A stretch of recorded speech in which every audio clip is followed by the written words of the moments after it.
Hello and welcome. My name is Tom. This is the Enthusiasm Project, Season 3, Episode 19. And today, yet again, I am not alone.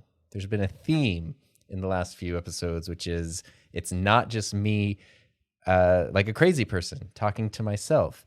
And not only am I not alone, but I have yet another super spectacular guest who I am very excited and indebted to for giving up his time in the middle of the work week to spend some time chatting about, creating and making stuff. And that is Jared Spink from the Hive Podcast. Hey, Tom. Thanks for having me, man. I'm super stoked to be on your show. I am so glad that you're here. I've been looking forward to this. It's been a super long day, but this has been a very fun carrot at the end of the stick to get to it. Because I've also been, I've had Heather on my show many times, but I've been branching out a little more and trying to talk to other people. And it's a different muscle to flex when you're just talking to yourself, talking to your wife, and then talking to other people. It's definitely a different skill set. So it's been kind of fun. You're basically a pro at that. You're being too nice. But it is good that you're talking to other people other than your wife. Talking to your wife is important, but talking to other people is good too, Tom. Yeah, it's, 2020, it's easy to forget that other people exist in the world, but they're still there. And that's really the goal today is I admire so much about what you do and so much about what you have done. And there's so much I'm curious about. And also I just enjoy talking to you. I enjoy listening to you on other shows. I enjoy listening to your show. And so I just want to dive in a little bit. Last week I had Bob on the show and I talked to her about how she asks selfish questions, questions to her guest that really seem like they're kind of things she wants to know. And those are some of my favorite questions. I'm going to be asking a lot of selfish questions today I like that segment on her show. That's great. Yeah. And you were also on her show. Everything is just sort of connected. So Jared was just on Bob's show last week. Bob was on my show last week. And now you're on my show this week. And I was on your show last spring. So it's so awesome. It all kind of comes together. But anyway, enough about me and enough about that. Let's talk about you because you're always shining the light on other people. So let's put you in the spotlight a little bit here. I've got a lot of questions, good questions. But before I get into any of that, who are you? What do you do? Why do you do it? Just the basic intro. Yeah. So, I'm Jared Spink. I'm the host of the Hive Podcast where I interview entrepreneurs, creatives, to really learn more about their story and their journey and where they're headed, what their plans are, their goals are, in hopes that those stories inspire others to really take the leap and pursue their goals. That's always inspired me. So I want to have that platform so others can be inspired too. I'm also a photographer. I have my own photography, media production business, whatever you want to call it, here in San Diego. Focusing mostly on real estate. That's kind of the niche I found myself in just because it's a big market down here. I had a lot of real estate contacts just from friends I knew. And then that's kind of just, exploded into more and more contacts and just been a good business. Not necessarily my favorite thing to do when it comes to photography, but it's paying the bills. And, hopefully when we get back to doing events, I can do some more event photography and, did I miss anything? I think that's it. Those are all the basics there. And you answered everything I asked for because you've got a website. So if you go to growthehive.com, you'll see everything Jared does. A lot of drone stuff. Yeah, a lot of drone stuff. I don't think you and I have talked about this too much. And I had questions. So this is basically the day job that pays the bills, correct? That is the day job that's paid the bills for the last year. Yeah. For the last year. How did you get into that? Where did you come from before you got into that world? Yeah. With no background in that other than, photography being a hobby for years and years and years. Before that, I worked a lot. I mean, if we go way back, I've had a lot of jobs, Tom, but, I worked, in retail for a long time, worked at Vaughn's for a long time, working my way up until an assistant manager and filling in as a store manager for a while. Kind of left that to the supplier side and worked in the beer industry for the last 7 years. And that I love beer, so that was a great job. But that company got bought out, and I didn't want to work for the new employee. Everybody got laid off. You had to reapply. I just didn't want to go through that. And I had the goal of wanting to start my own business for a long time, pursue photography, and be my own boss. I don't know. I was already doing it part-time on the side, making side income, that side hustle. And it was nice. Oh, yeah. But when that, losing your job, it was like, okay, I could either look for another job or I can just, put my best foot forward and try to make this a thing and full time. And so with the support of my wife, that's what I did. And that's what I've been doing for the last year. That's amazing. And exactly a year. Well, congratulations. That's a huge anniversary. Do you mind me asking what your wife does?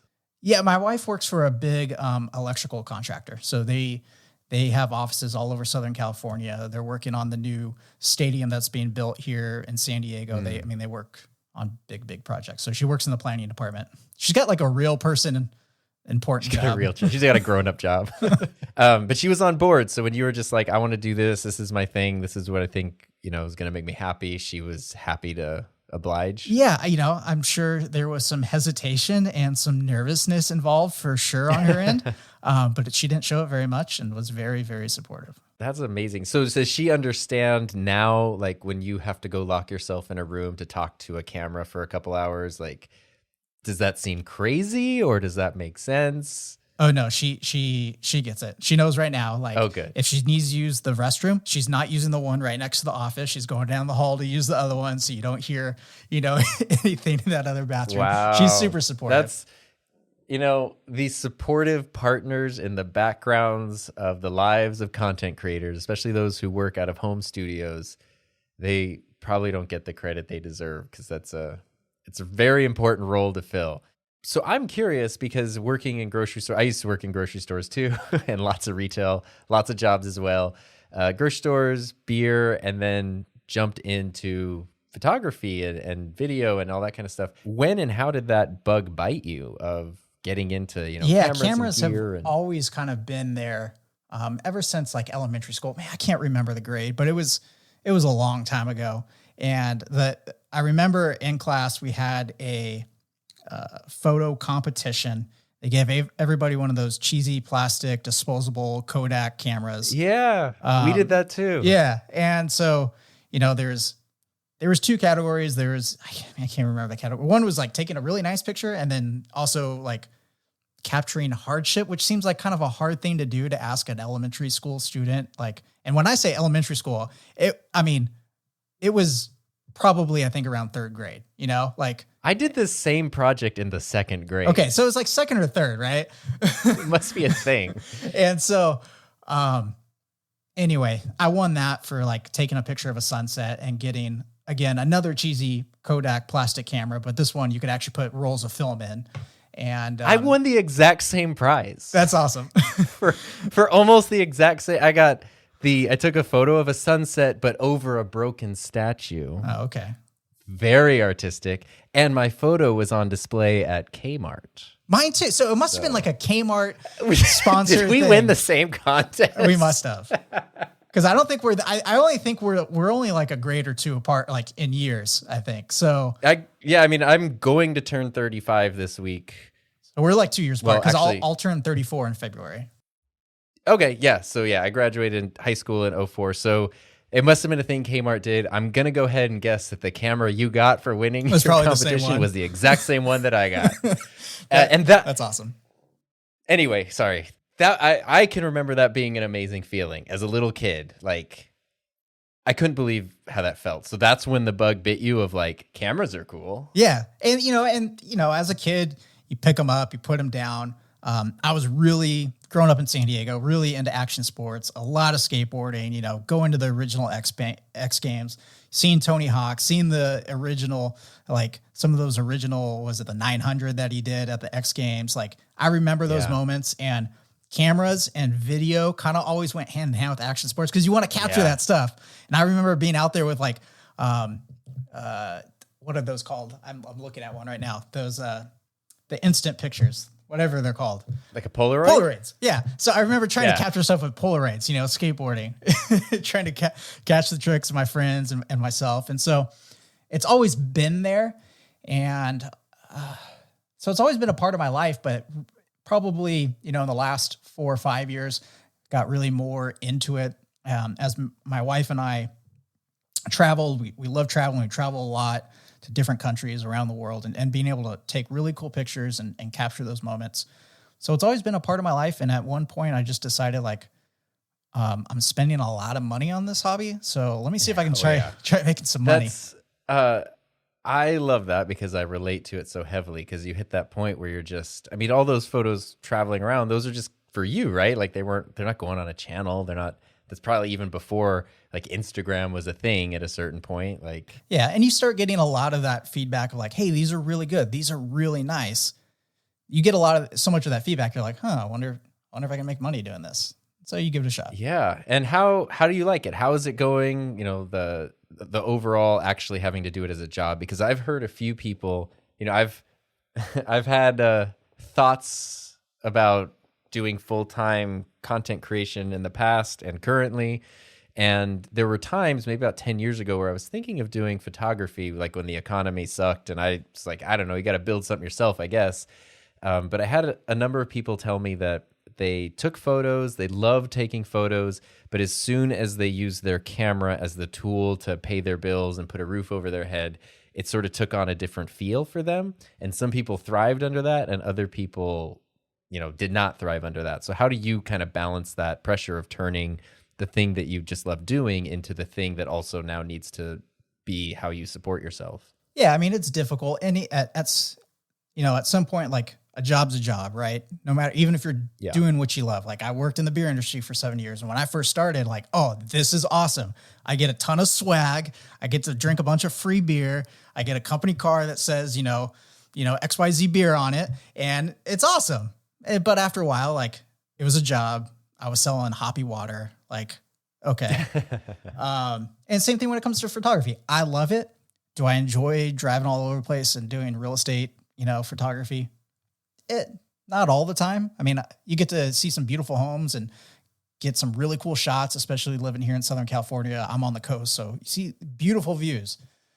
But it does turn into a job sometimes. But you got to, I was listening to That Creative Life this morning, and I love that podcast with Sarah Dietschy, and she says this all the time, but one for the tube and one for me or something like that. But you essentially it's you do your business, but you also got to make sure you're doing doing some stuff for you to remind you why you like that hobby and to keep yourself creative and keep those creative juices flowing. And so you don't lose interest. Yeah, that's vital. That's something that, teaching digital media is a weird version of that, because I take something I love and now it's a job. And it's what I've always tried to do is every day going into work, have at least one thing that I'm looking forward to, which I could be very cheesy and say it's reaching a child and changing their life, which is amazing. That does happen when a kid shows up in your class and they don't know about any of this stuff. And then a couple of years later, they're like, yeah, this is what I'm going to do for my career. And it's totally changed their lives. That's an amazing thing.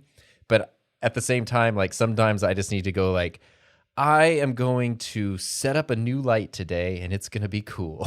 You got to do things like that. I'm nowhere near the top of my game when it comes to photos and videos. So I'm always taking in stuff to increase my knowledge. And so I always, even when it's just real estate videos, I'm always just trying to be a little bit better, make those projects a little bit better for the client. So if that's your goal too, it does keep it interesting, because you're like, oh, that's a little bit better. And it keeps that spark lit. So there's a theme that I kind of sense happening here, which is, taking you have the side interest and now it became the main thing.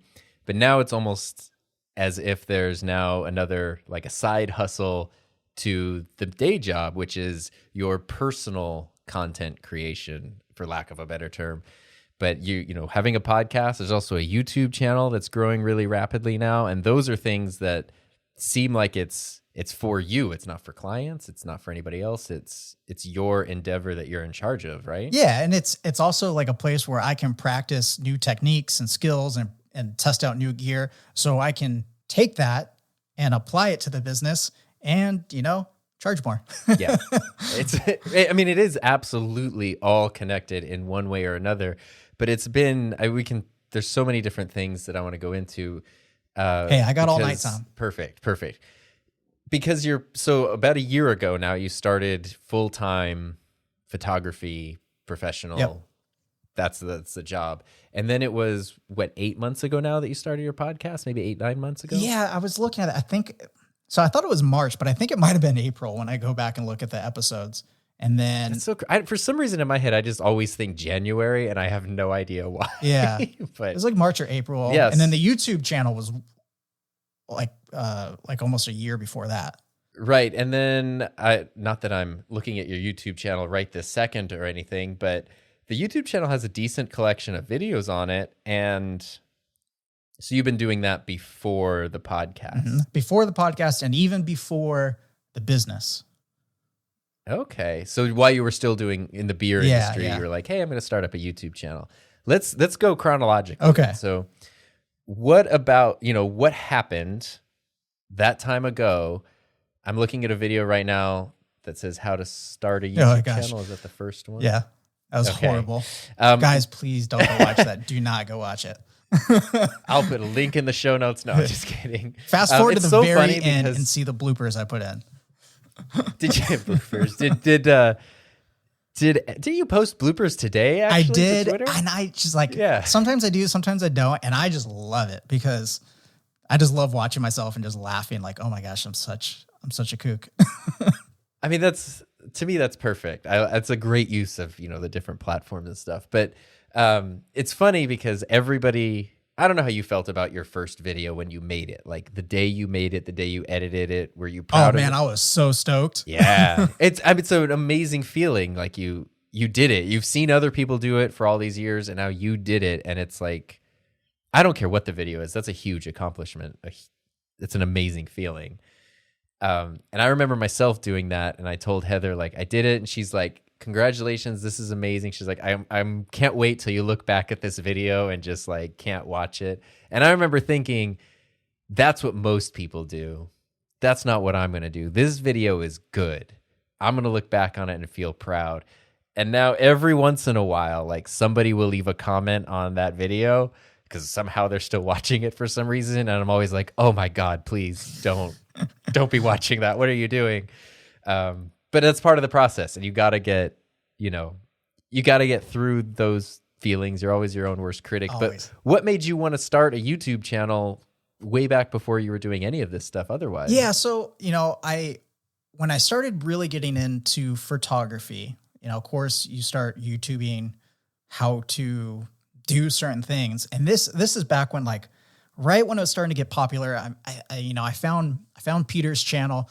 And he wasn't even at 100K yet. So this was like really early on. And taking in those tips and just following a bunch of those YouTubers when it was really just about photography and how to take better photos. And it wasn't about all the gear reviews and everything it is now. And that's still fun, but it was like, it's almost nostalgic when you look back at like the early days before like it really went in the direction it is now. So I was really into photography, watching a lot of YouTube, and it was just something I wanted to try. Just, you have this creative itch and you want to do it, and pulling that trigger.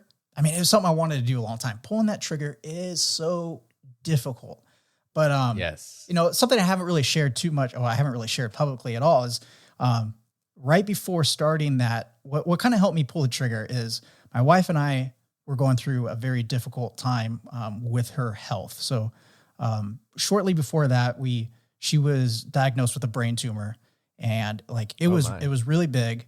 And, we did the whole thing with, she had to have brain surgery. We were in the hospital for a long time. She had to learn how to walk again. She still doesn't have use of one of her hands from the surgery. It was a pretty big ordeal. And I think when you go through difficult times, you realize there is so much more in life, and there's so much more things that are important than the fear of starting a YouTube channel and what people are going to think of it. So, I mean, that was definitely, and it still is a motivating factor when I want to do something. I'm just going to do it. What do I care what people are going to think? I have all this way more important, serious stuff going on in life. I'm going to do something that I want to do that brings me joy. And if someone doesn't like it, well, whatever. Like, I like it and I'm having fun doing it. So that was definitely a motivating factor to be like, okay, I'm just going to pursue my goals and do what I want to do because life's short and, you're going to have hard times in life. You might as well do something you enjoy. Exactly. That's that's a tough lesson to learn because it's so easy to get up in your head, like you said, about, I should start a YouTube channel next year. I'll do it next year. I'll do it the year after that. And, you get scared. And then, like you said, you get that perspective from whatever it is, something that happens in your life, something that gives you that experience. And then you realize not only maybe it doesn't matter in terms of the grand scheme of things, like, oh, I'll make a video that someone doesn't like. Right. Okay. So what?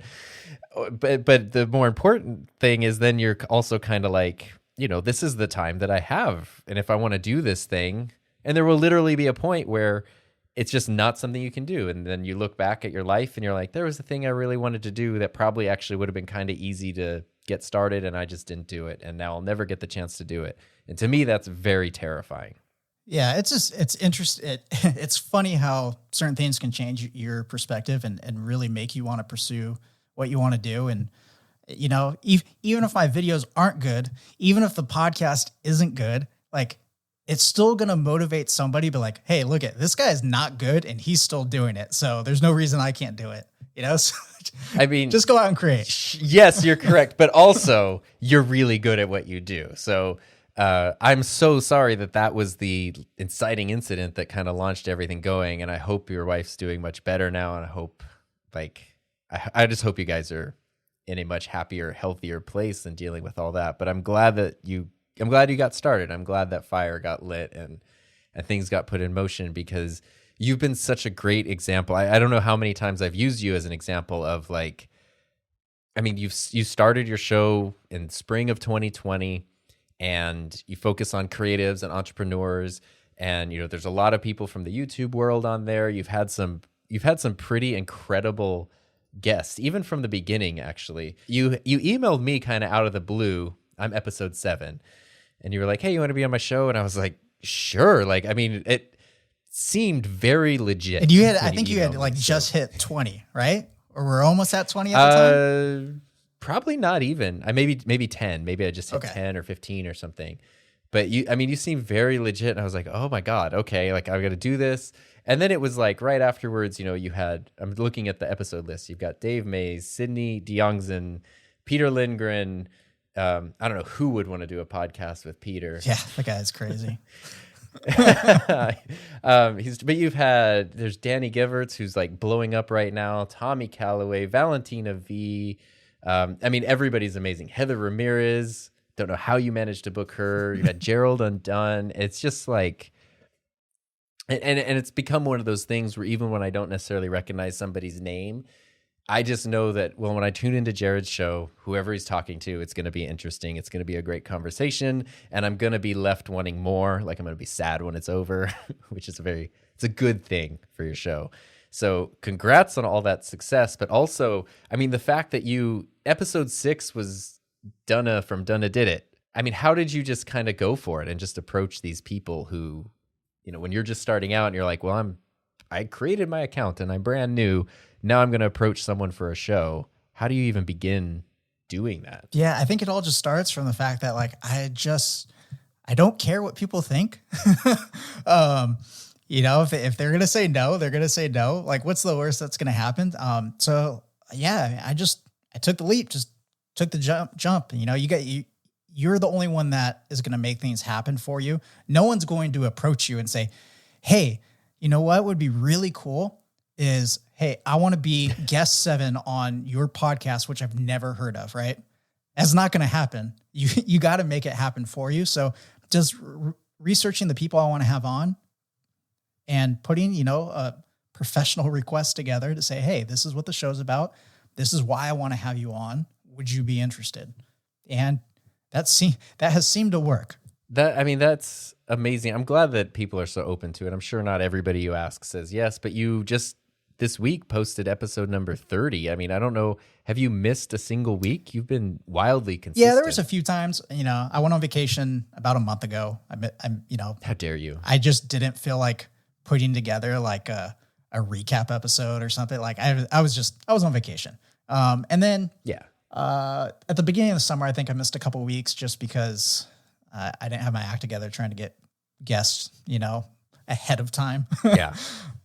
Things you learn as you go. That is the benefit of just going and talking to yourself in a room like a crazy person is you don't have to rely on anybody else's calendar. You just go do it. But I love the conversations that you have with everybody that's on the show, and always learn something and take something away from it. And it's just so engaging and so fun. And now I think, 30 episodes in with the resume that you've developed on the show, I'm not just blowing smoke. It's one of the, creative and entrepreneur shows that's out there that I love recommending it to people. Oftentimes I'll ask people about it. They're already familiar with it.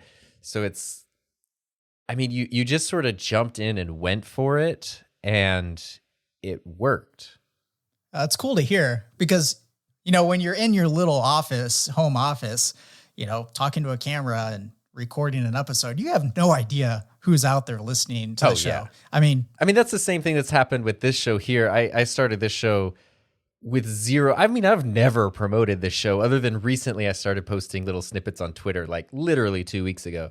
Otherwise, here's a link and like a video description and that's it. And then suddenly, I never really checked analytics, but it's like, oh, there's numbers here. That's good. But then when I would miss a week or two, people would send me messages and go like, is everything okay? Like I went down for my Monday morning thing and it wasn't there. And I'm like, really? Like I am part of your Monday morning? That's amazing. You're doing what you do and that there's people on the other end, but it's like when they say the sun is 93 million miles away from the earth and you're like, yeah, that's far, but your brain doesn't really know how far that is. It's like, you're putting something out there. Anyone in the world could listen to it. But I don't think the human brain can really understand what that means, that anyone at any time can be hearing your voice. Like right now, someone could very well be listening to you or watching one of your videos or, consuming something that you've created while you're sitting here doing this. It's wild. Yeah, it is super wild. And then, just with podcast analytics, like they're not the best. They're nowhere close to like YouTube analytics, right? So it's like, okay, I know people are listening, I think, right? Yeah, and that's a thing too, which I've seen since now there's so much overlap between people will start a YouTube channel, start a podcast for it, this, that, and they want, well, if my YouTube videos get this many views, my podcast should get that many downloads, and it's like an infinitesimally smaller number of podcasts, and it's like that's normal. Oh yeah, like I was listening to Sarah's podcast today and watching her YouTube video that kind of went along with it. And she was talking about, she actually shared some of her numbers, like how many downloads she gets like on an episode. And it's a lot, but it is nowhere near her YouTube channel. Right. And right. So, even if people that are huge YouTubers, and that's kind of the trend, right? Like all these people have big audiences and then they start a podcast. I just decided to start a podcast with no audience and no following and build it from scratch, which is very hard to do. But yeah, I can't remember where I was going at that point, but it's hard to grow a podcast. No, it's hard to grow, and you don't really know what the numbers mean. And that's what I was talking to, I think it was in a conversation with Bob last week. I moved all of my podcast hosting over to Buzzsprout, which like not sponsored.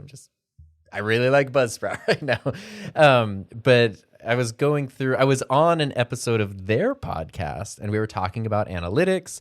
And the thing was, if you post an episode and within the first 7 days, it gets 28 downloads, you're in the top 50%. Not 2,800, 28,000, just 28 downloads puts you in the top 50% of podcasts. And that's mind-boggling when you think of how many podcasts are out there, and when someone's feeling kind of bad because they're like, oh, my last episode only got this many, and it's like, that's actually, because you got to remember too, oftentimes, like you watch a YouTube video, this video got this many views or whatever, but people drop off after a minute, after 2 minutes, whatever. Podcasting, you tend to have more quality listens. Like people will turn it on. If they get through the first few minutes and they like it, they'll stick through the episode, or they'll, listen to it on the way to work, pick it up again the next day or whatever. And then plus podcasting is such an intimate medium because oftentimes you're really in somebody's world. You're literally in their ears in some cases. And it's just, you just become a part of their, I don't know. I'm usually doing stuff when I listen to podcasts, like maybe I'm washing the car or cleaning something. And my brain works in a weird way where I can remember like, oh yeah, when Jared asked this question, I was like scrubbing the rear headlight. Like for some reason, it just, the whole experience gets tied together through the audio experience. And that doesn't happen with anything else to me. Like it's, I don't know, there's something really special about audio and I appreciate that. But going back, because we kind of skipped this, I was like, hey, you got a podcast and it's amazing. So you had a YouTube channel, which you still posted. You posted a video today. Yeah, trying to be more consistent. Very fun. Not very consistent at all. But you know what? Your stuff is super fun. I love it. I love it because anytime you post a video, it's like, this is somebody who's posting a video for the passion of posting a video. Not like, there's several YouTube channels I kind of had to unsubscribe from because the people, they'd post a video and they'd be like, here I'm back because I'm a slave to the algorithm. There's this week's video. And I'm like, well, I don't want to watch this. Like, you're just telling me, you're telling me that you hate making this video. Now you want me to spend 12 minutes with it? No. Sorry. Whereas it's like, here's a video from Jared. I know that like he had to have fun making this. He had to have fun posting it. He's got to feel excited about getting up there. And now that makes me excited to watch it. So you've got your channel. Where did the podcast idea come from? Especially like you said, with no existing audience or anything like that really to build off of. Yeah. So I've always so starting a podcast dates back all the way to like 2011, where I always wanted to start a podcast. I always wanted to interview people. At the time, I wanted it to be kind of around entrepreneurs, or because I love beer, like there's so many local breweries in San Diego where I could go and interview, local breweries and have it be like a beer podcast. And I just never did it. Right. Ton of reasons I could give you a ton of excuses why. But it just got to the point where like, all right, I'm doing, my creativity as a business now, as a job. I love it. I'm trying this YouTube thing. It's not very easy. It's hard work, but I still love it. And, I think it's just time to start that podcast that I want to do. I want to interview, other creatives and entrepreneurs. There was only, at least that I knew of, only a handful of podcasts at the time before everybody decided to start a podcast at the same exact time I started a podcast. Oh yeah, I get it. Around that. But then, watching a ton of your videos, Tom, like definitely pushed me over the edge of like, okay, like I know what gear I want, and gear does motivate me. Because if I'm going to buy it, I need to use it. And so, yeah, I pulled the trigger, decided like, mapped it out. Like, this is the gear I'm using. This is the format of the show. Here's the logo, here's the title, here's a list of guests. Let me start reaching out to people. So I went at it very strategic and planned. It just was time to like, I just decided to pull the trigger. COVID probably helped, I mean, ironically, it actually did help get a lot of these kinds of endeavors off the ground. Where did the name The Hive come from? So my business is called Hive Media. And it was just tossing around just tons of different names, and like it just Hive, like community, like building your community, around your business. So like a hive is a community. It was just, I like the name, and that's the reasoning I came up with behind the name. And I wanted to keep the branding consistent. So the Hive Podcast, because it's kind of the same thing. A hive is a community. This is the creative community that I'm interviewing. And so that's why I call it the Hive Podcast. I love it. I love all your branding. I love everything. So I'm happy to know there was the thought put into it. It seems to me that you're basically self-taught when it comes to all this stuff. Your design is always super on point. Your work is always really clean. But I mean, based on the story, like there wasn't professional training. Maybe the Kmart Kodak. Yeah, no. I mean, the only other photography class I took a semester of photography in high school, I think. Oh wow! And so everything else just. If you need to learn how to make a logo, just watch a tutorial. Anything from that class, nothing. That was the class where it's like, oh, photography class, cool. Like we're gonna get handed some cameras, we're gonna walk around campus, take some pictures, we're gonna go back and we're gonna listen to whatever music the teacher's playing. Like, awesome. Like, super cool. As the digital media teacher who hands out cameras to students. not sure how I feel about this, but it's You're a much very better true. teacher. Though that teacher turned me on to some good music. That's what the media and photo teachers are for. So all self-taught, yeah. I wanted to bring that up because I think a lot of people find that to be intimidating. I was actually just talking to one of my students today. He's a junior. He's been like literally I visited his middle school one day years ago when he was like in the 7th grade, and kind of helped him set up like a little rinky-dink broadcast thing and like installed an extra copy of Adobe Creative Cloud on a computer. And he was telling me today, he's like, that was the day that I like decided to start learning Photoshop. He's like, I didn't know what I was doing. He's been working really hard, and like now, even though he's only a junior in high school, he's taking on clients. He makes templates of graphics for like Twitch streamers and stuff. But it's amazing. Like his design style is awesome. And so we were having a conversation today about kind of his post-high school plans. Does he need to go to school for this? Should he focus on business? Should he focus on clients? That kind of stuff. I really, as a teacher with multiple degrees and all this stuff, I was like, I think you should jump into community college, maybe focus on like a business program. I was like, but for the stuff that you want to do, like, I really don't think you need to spend the money on a fancy school. Honestly, like watch some YouTube tutorials. Yeah.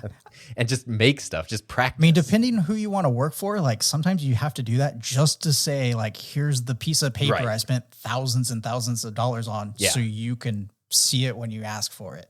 Other than that, like, I mean, you can learn everything from YouTube, like, and books.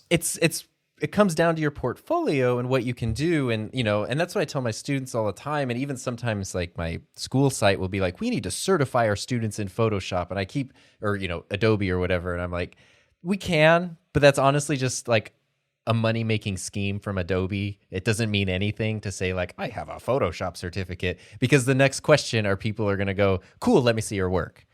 The only thing that matters is what you can actually do. Unless, like you said, like, I want to work for Pixar, cool, go to CalArts. And, like there are certain times when you do that. You want to be a doctor, please go to med school. Don't just watch YouTube videos. But, in general, like, the approachability of this stuff, so many people want to start something. They want to start a channel. They want to start a podcast, but they're like, I don't know how to do this. I'm not good at this. And I think the more that they can hear stories of other people who are like, no, you totally can. You got to put in the hours. You got to put in the time. Like, you're not slacking it, but yeah, you can find out what you need. You need to learn how to make a logo. There's a million YouTube videos about it. You need to learn how to start a podcast, what equipment you need, a million YouTube videos about it. Like, I mean, there's online courses you can take. There's so many resources to get you started creating whatever it is you want to create. And the great thing is, and hopefully this doesn't contradict what you just said, but like, you honestly don't have to be good at all that though, too. Like, you just need to be good at what you want to be good at. And the stuff that you don't know, hey, you can dabble in it and try to learn. But if you want a really good result, if you want a good logo for your business, but you don't know how to design one, there are tons of people out there that you can go to that have done that. So just because you don't know how to do something doesn't mean that you still can't get it done, because there's other ways you can get the help and get things done if you wanted to have like a creative business. I didn't design my logo, No, that's a really good point. Because I was just thinking of like problem solving stuff, like, oh my gosh, I don't know how to do this, but you could just figure it out. But yeah, that's completely true. And you can find amazing, talented people for everything, editing, logo design, graphic design, whatever, that are like pretty reasonable in terms of their prices. And it's, I was talking to Peter Lindgren, like when we first started getting to know each other, we were talking about logos and branding, and he has a pretty cool logo. It's really simple. And he was like, oh yeah, I just had this guy, this one guy do it. It was the same guy that did Maddie Hapoya's logo. He's got his Instagram is medu art, like MEDYOU art. And he just does logos and branding. And at the time I was thinking about like rebranding my channel. So I sent him a message and I was like, hey, this is what I'm thinking of doing. Like, what would the cost be? Super reasonable. Like, not like, not free, of course, but not like $10,000 or anything. Like a few $100, get a cool logo, get a cool motion graphic. I ended up not using it because as we were talking, he was like, yeah, tell me about your style and what you need. And I was like, well, everything is like kind of like hand done and a little rough. So let me send you a file of my handwriting. Let me send you a file of this. And I was like, if I'm just sending someone my handwriting, like maybe I should just be making this because that kind of is the brand. But I was just so impressed to go like, oh, dang, like I've seen this person's work before. Their work is exceptional and it's super accessible to reach out to them, get them to make something. He would have made an incredible logo if I needed it. So it's like you said, there are people out there who can get you where you need to go. Yeah. I mean, you got to put in the work, you got to put in the time. But I mean, for me, for my business, if a customer asks for something that I don't know how to do, I still say yes. Like I will figure it out. And if I can't, I will outsource it, you know? So you can have a creative business even if you don't know how to do everything. Yeah. Jared will get the job done. How he gets it done might be different depending on what it is, but it will get done. And that's, I mean, and as a customer or a client, that's what you want. I don't care I don't need the technical details. I need the thing done on the deadline. Yeah. And if a customer wants the technical details, I probably don't want to work with them. There's a red flag right there. True. Yeah. Can you send me all of your files and all of this and tell all me that? all the equipment that you're using? Why? Does it matter? But speaking of equipment, what is some of the equipment that you're using? Yeah. So for the business, my main cameras are a Z6 and a Z7. I've always been into Nikon. It was just, that's the first camera, like high-end camera that I bought. You kind of just get stuck. Like when people ask what camera I should get whatever you want, because you're probably just going to stick with that because it's really expensive to switch brands. So I think all good. The Z series is really underrated. Yeah. I mean, it was expensive to start switching over to like native glass. I did do that. Cause it's nice. It's light, it's small, but the Z series is great. I think it's super underrated. The autofocus, isn't as good as some of the other brands, but it doesn't mean it's not good. It's still really, really good. And I just love the color. So that's those are the main cameras I use for video and photo. Then I just not too long ago got a Blackmagic 6K. So I've been using that, and like, that's a game changer. Like when you get like that's what I was really wanting to talk about. Cinema camera, like, okay. Like once you know how to work a camera and you know all like, you know, the exposure triangle and like how to actually expose and frame and use a camera, like that thing just makes it so easy to get a beautiful image. Like it's just really mind blowing. Like it's so much easier than using like a mirrorless camera or a DSLR for video. It just comes out so nice. Right now on screen, like we're just doing our like chat for the, you know, this is not a video podcast, but your image looks amazing. It just looks so good. Blackmagic. And it's Blackmagic. That's a super affordable camera too. It is. I mean, it's cheaper than going and getting like an R5 or, you know, the new Sony, whatever it's called. And like even the new cinema cameras, like this shoots higher resolution, which resolution isn't everything. Like you give up some stuff like autofocus but other than that, like it's a great camera. It's fantastic. What lens mount does it have? Does it have the Canon? It has an EF mount. So there's tons of options out there for EF mount. So I'm using like the Sigma 18-35, which is like a go-to for anybody that's shooting EF mount, like Super 35. I got the 50-100. I got a Zine 14 millimeter cinema lens, which is beautiful. I have this really nice rehoused Helios 44 on order from this company called I can't remember, like Iron Glass Adapter. I don't know. They custom rehouse like vintage lenses. Super stoked on getting that in. It's going to take a while to come in, but that's awesome. That's really cool. And then also like, so just this weekend, my grandpa came by and like he found an old Pentax film camera from like the 70s and had awesome, super fast Sigma lenses for it. And so I just ordered the adapters off B&H. I ordered some some grease that you use to declick the aperture. I YouTubed how to declick an aperture, so I'm going to do that and just have the like super awesome vintage lenses for it now. I have old Canon lenses for my grandpa that I have adapted to my EOS R, and it's like they're not super sharp, so they give this weird. One of them's like a 51.8, but it gives this really weird, like glowy. Yeah, I think sharpness is overrated. Like I'd rather have a softer, like just this nostalgic kind of feel out of my video than a super sharp video. There's a really beautiful, unique character to it. And I've been throwing it in some of my videos, like, you know, mainly as B-roll shots of something. And it's like, there's just something no modern lens can do. And then, you know, I switch back to the modern lenses and everything does look crisp and sharp. And I'm like, well, that's beautiful too. And it's just like, oh, it's all good. You could just use it when you want to use it. But if you want to mix things up, get some vintage lenses, you guys. And like, they're dirt cheap. I mean, even these lenses, I mean, they're super cool. They're super fast Sigmas, but you could still find them on eBay for like $25. And you get the adapter that's like 14. You're going to spend $50 or less to make these lenses work. Yeah, it's absolutely worth it. And it's just really fun to kind of dive into some of that stuff. And then audio right now, you and I are talking into matching microphones, pod mic with the windscreen. Yeah, pod mic, Rodecaster, A10 Mini. I think pretty much the same setup you got going right now. Minus the camera. Twins. Yeah. we run parallel lives in a lot of ways. Yep. Although I worked at Ralph's, not Vaughn's, but you know, and then Trader Joe's. But going back for the gear for the media business too, like a drone, basic drone. So Mavic 2 Pro, a gimbal. So I mean, that's if you want to start your own business, guys, and you want to doesn't even have to be real estate, but all you need is one good camera, a good drone, and even like a gimbal, super helpful.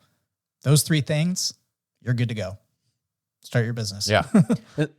That's a thing that people do is they oftentimes, they might see like, you know, someone like you, you've been doing it for a while. You've got all this gear, all these lenses, all this stuff. I don't take that much of it with me on a job. All fits in a backpack. You don't want to take it. You don't need it. I always try to direct people towards like, this is what you're going to need to get started with good quality. Because people always do want the cheapest. And I did a whole podcast episode about, you know, it's worth spending the money. Like, I have $300. What camera could I buy? And I'm like, use your phone, because it's going to be really frustrating, any camera you find for $300. And you're going to spend more money in the long run. And you're just going to be frustrated and disappointed. You do need to invest that bit of money, get something decent, but get the basics of what you need. Get a good camera, get a decent lens. Like you said, get, you know, a gimbal, depending on what you're trying to put together. And then just work with that. Get to know that gear as good as possible. And then you will find pain points that are unique to your workflow. And that's what you can focus on. You know, if you're finding that none of your lenses have the reach that you need, then you know you need a telephoto lens. If you're finding that your audio isn't what you want, then you know focus on audio or lighting or whatever. Like, everybody's pain points are going to be different. Everybody's setups are going to be different. And it's, you know, it's very important not to just think that you need to go to like, I'm going to go to, you know, Peter McKinnon's kit.co page and just add to cart, and then I will be an amazing photographer. Yeah. I mean, for anyone that's listening that's like, I want to start a business, I would go as far to say 70% of my income this year has come from one camera and one lens. So it's more than paid for itself. Yeah. I mean, I have a lot of other gear, but 70% of the income has come from this one camera and one lens and a tripod. Like, what is the camera and the lens? So a Nikon Z6 and the wide angle lens and a tripod, like that has produced 70% of my income this year, focusing on real estate. So like, if you're focused on something different, you might need something different. I was getting into event photography before the pandemic hit, so I had other lenses, but because of the pandemics, like 70% of my income has come from the 14 to 30 f4, a Z6, and a tripod. All very affordable, like reasonably priced things. Yeah, nothing that's out of reach for someone who just wants to save up a little bit of money for a while, and then you're all set and ready to go. So just emphasizing, not to get too heavy on gear talk, but emphasizing the accessibility of it. Because I think, you know, we can put up our own barriers of they have this, I can't do it without that, or blah, blah, blah. But it's like these tools in 2020, you just really don't have, you know, I've got high school students that will save up money and buy a mirrorless camera. And it's like, you know, Mr. Employed Adult, you can get your podcast off the ground. I think it was today I saw on Twitter that like Canon in the US was selling refurbished Canon RPs for $600. Yeah, the holiday sales have been insane. Even my camera, the R today refurbished direct from Canon, is $1,200. I've never seen. And And I think it was $1,600 if you wanted a lens with it. Like it was a great deal. Wild. I bought mine body only for $1,700, and I was like, "This is an amazing deal." Yeah. And you now see prices like that, and you're like, "I don't need it. I don't need it. I know. I don't need 3 of them." But trust me, like I thought about it. But anyway, so like gear is fun. Like gear is part of the hobby. Like you said, it can be a motivator. You know, you get something, you want to learn how to use it, you want to put it to use. You don't want to buy this camera, have it sit in a closet, but the bigger motivator is that internal, drive, that internal fire, that itch that like, I want to make this thing and I really want to do this. And to me, that's so interesting because, you have your day job. I've got my day job. Millions of people do. And when that job is over, you can go home and you can relax and just enjoy your evening at home. And there's not a thing in the world that's wrong with that. Or you can do what you did. I remember, I think it was the Gerald Undone episode where you're like, we're recording this at 10:30 at night because it's the only time our schedule would work. Yeah, I can't remember what episode that was. I don't think it was Gerald's, but it was somebody's. I forget who. Maybe it was Tommy. I don't know. It was Tommy. Calloway. It was Tommy. Okay. Yeah, and it was just like, that's a thing you don't have to do because you could say, I'm not going to go record, like it's the middle of the week. I'm not going to go start recording something at 10:30 at night, be all tired and blah, blah, blah. But and have to get up early. Yeah. There's something in a certain type of person where you're just like, I really want to make a thing. And I don't know if you have the thing that I have where it's like, there's something very special about that thing being yours. It's not a client project.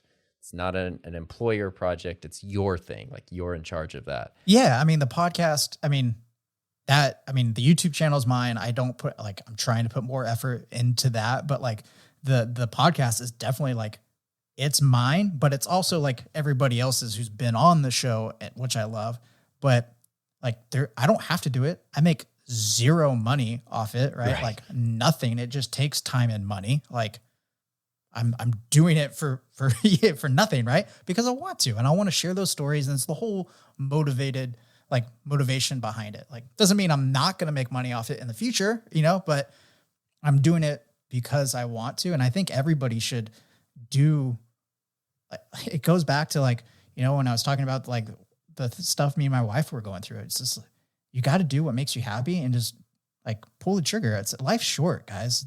Do if you want to do something, figure out how to do it and make it happen.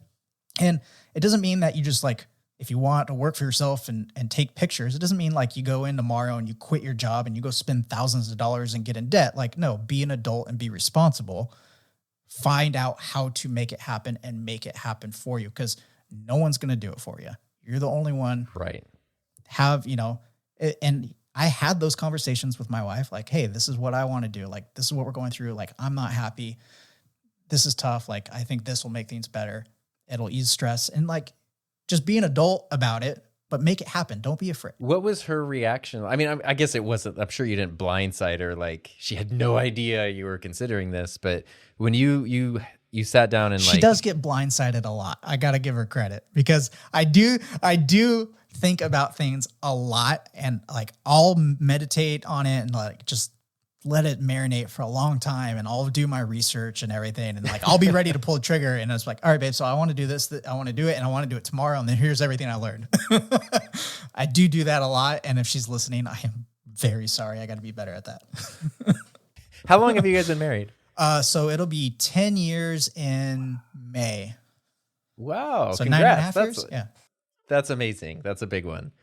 But so when the time came to actually make the real decision of, I think I am, you had to decide that you were going to leave your old, well, I guess you said you got laid off because you just decided not to continue basically, right? Right. I mean, because you had to reapply for like the new company, and it's just like, I just, there was nowhere to go with that new company either. Like where I was at with the other company, like that would have been it at the new company. Like there was nowhere left to go. Prior to that buyout, were you kind of still sort of itching and thinking about it? And was that like the kick you Absolutely. needed? Like that was something I wanted to do. And I just don't know how long, if I even would have made that jump, because, I had a company car, company credit card, like salary, benefits, retirement, like it was the full blown, like, good package, good job, good income, great hours, tons of like vacation time built up, and like why would you give that up? And how do you feel now, a year out from that? I'm definitely making less money, but like enough to get by. Like it's just about priorities. And I feel really good about that decision. And a lot of the things I think that held me back and seemed scary aren't as much anymore, And these are my selfish questions. So, because like you said, I had vacation time built up, and now you are your own boss, so you don't have the same vacation time, but like, I have way more free time, way more because you're in charge of your schedule. Way more. So you're like, I don't have vacation time, but if I need to take time off, I don't have vacation time. I just have my time. Like, it's my time. That's always been, did you ever, okay. So speaking of podcasts, and I know, we're all over the place, guys. Just deal with it.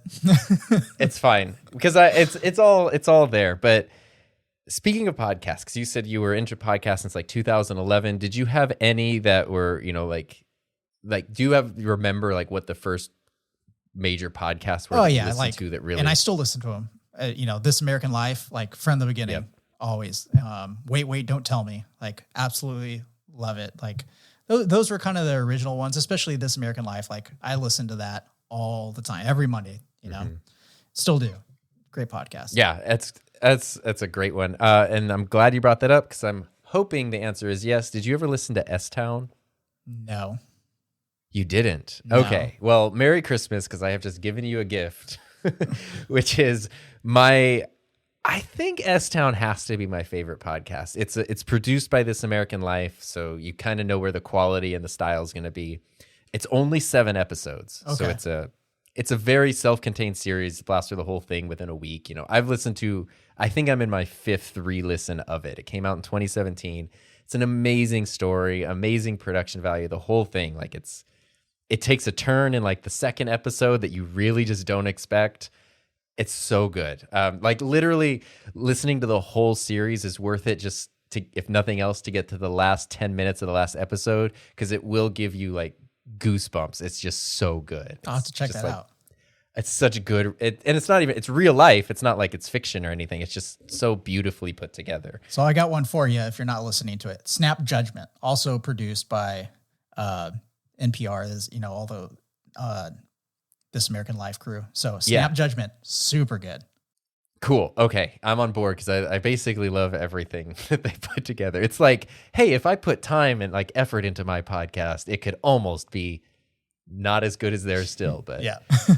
But the reason I bring that up is because in S-Town, they spend a lot of time talking about philosophical life things and whatnot. And the main subject at one point essentially says that, I'm going to mess it up, but the best way to live your life is to use as much of your time as possible in the way that you see fit. He basically calculates out, if you take away time that you have to work, take away time that you're going to be old and sick, and time that you're, a child and you can't even function as a person, but the time that you have is like good active time where you're awake and able to do something.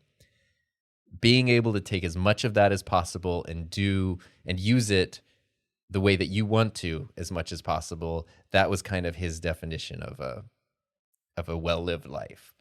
And that really sticks with me. And it feels like it's very easy to get caught up in, this is the career path, this is whatever, the rat race, whatever you want to call it. But then, like you just said, you left a job, maybe you make less money, but the lifestyle and the control that you have over your time, there's a value to that is literally priceless. Like you cannot put a dollar sign on that. Right. That's 100% true. I love hearing people who have taken that leap and have that feeling, because it's like, it's a leap I hope to take at some point in the near future. I mean, it's scary. Like anybody that has taken it will tell you it's a scary leap. I mean, but you just have, like, if it's what you want to do, you just got to make that action plan and figure out how you can do it. And like, I definitely think, I had it easier than a lot of people do. So like, I can't complain or be that scared. Like, I got laid off, but I also had a really good severance. So that like was, help cushion it a little bit. My wife has a very good job where we can get health insurance, especially like when it's not open enrollment because your spouse loses a job, so like a lot of things worked out and we're very fortunate for that. But the same goes with anybody. Like there's going to be opportunities and ways that you can make up the difference, and it can be less scary if you just put an action plan together. Exactly. And so looking forward now, I mean, I guess you could do this realistically or even just in as much of a fantasy world as possible. But looking at your job, your podcast, your YouTube channel, whatever other creative projects you might have in mind that you haven't yet done or announced or anything, where would you want things to head, or where would you want to be, maybe a couple of years from now? What would be like your ideal use of your time? Yeah. I think I would like to pursue, I enjoy the podcasting way more than anything else, right? Because it's fun and that's why I'm doing it. So if there was a way where, somehow that could start contributing to the income and ease other aspects of time, spent working on the business so I can pursue some other stuff that I want to do. But if the creative aspect of what I'm doing on the side can take up more of the income and be more part of the business than going and shooting expensive homes for people, that would be really great.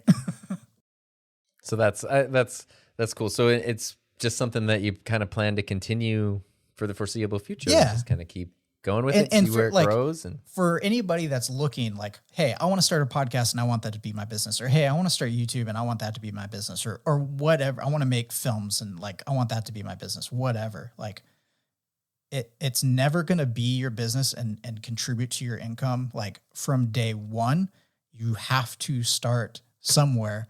And that's like the podcast started somewhere. And I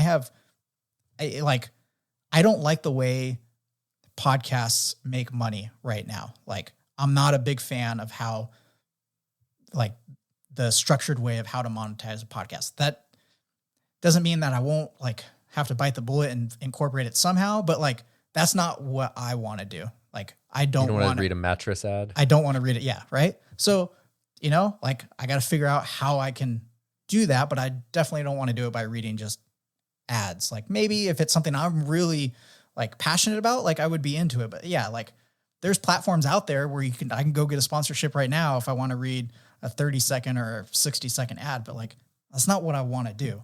So you got to start somewhere and build that foundation. I think it was you that said like what most podcasts fail before like 14 episodes or 7 episodes. 7 episodes. 7. Yeah. Okay. So I'm at 30 and I just now feel like, okay, like I have a little bit of a groove. Like it feels part of the routine now at 30. For some people that's a lot of episodes. For others, it's not. Like you just got to build that foundation. I'm probably rambling right now, but like the point is you got to build a foundation to be able to make money or to make it your career or whatever you want to do. Same thing, with the YouTube channel. Like the exception is it being successful right off the bat. Like that's the exception. The norm is you're going to put in years and years and years and a ton of episodes. And then one day it's going to work. Same thing, hopefully with the podcast. Like I'm at 30 episodes, but hey, it probably won't be to like 150 to 200 to where it's like, okay, like this thing is actually something now. Exactly. I mentioned a while ago, my student I was talking to today, the reason he was talking to me was like after class, we had to do a Zoom breakout room because that's how you do student conferences now. But he was like, I'm doing my design stuff. I'm trying to get clients. I started new social media accounts, but I'm not getting a lot of traction through my social media. And I was like, oh, when did you start? And he was like, during Thanksgiving break. I was like, oh, that's great. I mean, you're not going to get any traction yet. You're doing everything right, but nothing's going to happen yet. And he was like, well, with your YouTube channel, like, how did that work? When did that start? And I was like, I made 50 videos over 5 months and I had 30 subscribers. Like you just have to keep doing it. And then it kind of grows and it kind of gets there and something might pop a little bit and then go back. And, but yeah, that exception of, oh my gosh, this person went from their channel is 2 months old and they have 1 million subscribers. It's like the reason you're hearing about that is because it's the exception, not because like that's how it works. Right. It really does. It's that marathon, and the people who succeed are the ones who just never give in along the way. Social media is just so funny. I mean, there's plenty of people I've interviewed on the show that have huge followings on YouTube, right? Huge followings on YouTube. You go to their Instagram and they don't even have 1,000 followers, right? Like I have more followers than they do, and my channel is like super tiny. Like, don't read into numbers, guys. Do not read into numbers. And you don't need to have like a successful YouTube channel with tens of thousands of subscribers to make it a viable business. Like, don't think that you need to be at that magic 100K for it to be a viable business. You don't. So don't let that hold you back. Everybody has their own path, and just because you're all on that same platform or you're all doing something that's similar doesn't mean there's just that one way to do it or that one way it's going to happen. Peter's a great example too. He and I, actually, he started his channel a month or two after I started mine. We had literally the exact same number of subscribers for 2 years. Like every month it was like we were mirrored channels. We had the same number of videos. Our growth was exactly the same. And then whenever it was like late 2019, his channel went through the roof and just kind of never stopped. And like, I mean, I don't know. He doesn't even know exactly what it was that finally kicked that off. And you just, but he was prepared once that happened. He was prepared to like keep it going. And what is it? Like luck is when opportunity meets preparedness, like that kind of a thing. And you never know. You never know when the next thing, the next episode, the next video, the next idea, the next connection, doesn't matter the numbers. You never know when that next thing is going to happen. And that's what keeps me going. Like you just never know. So that's what just keeps each episode coming. That's awesome. So before we wrap up here, you've kind of answered this several times, but in case there's anything else, whether it's from your work, your podcast or YouTube channel, anything in between, this can be as philosophical or as concrete as you want, but is there like a really interesting, helpful, special lesson that you've learned along the way that you would want to share with other people? Yeah. I mean, I think if anybody's listening and has heard me on any other podcast, it's just start, you guys. I said it when I joined you on your live stream on Friday. Just start. Like, I mean, I was watching Matty Hapoy's video today, and he said, like, if he had to go back in time to talk to his younger self, like, just start like now, start educating yourself, learn, and like put that into practice. Take in as much knowledge as you can with what, about what you want to do, and just start doing it and applying it, because the only way you're going to succeed is by doing that. I have this saying, and I kind of stole it from a book that I read, but like the only two ways you're going to fail is if you don't start or if you give up. Like in being creative, like it's subjective. It's art, no matter what you do, whether it's a podcast, whether it's drawing, painting, making videos, whatever, like it's all subjective. So the only way you're going to fail is if you don't start or if you give up. Like, just keep going. And learn to laugh at yourself. Because you're going to make a bunch of stupid mistakes along the way. Oh, yeah. Learn to understand that you are just a ridiculous person. And I don't mean you, but like the royal you. We are all ridiculous. And when you edit your face and your voice and your stuff all the time, you're just like, what is this person right here? This is a ridiculous person. So true. But thank you, Jared, so much for being here. If people want to catch you or reach out to you, where can they find you? Yeah, I think the best way would just be my social media, Instagram account @JaredSpink. And then from there, you can click the link and it'll take you to the podcast. It'll take you to my personal website, business website. Like, you can get everything from just my personal Instagram. Awesome. Well, thanks again for spending your time. Of course, links to everything will be down below. And of course, you know me, @SodarnTom and all the things, or youtube.com/TomBuck. Thank you for listening. Thanks for spending your time with us. Really appreciate it. And I will see you, or hear you, or you'll hear me, in the next episode.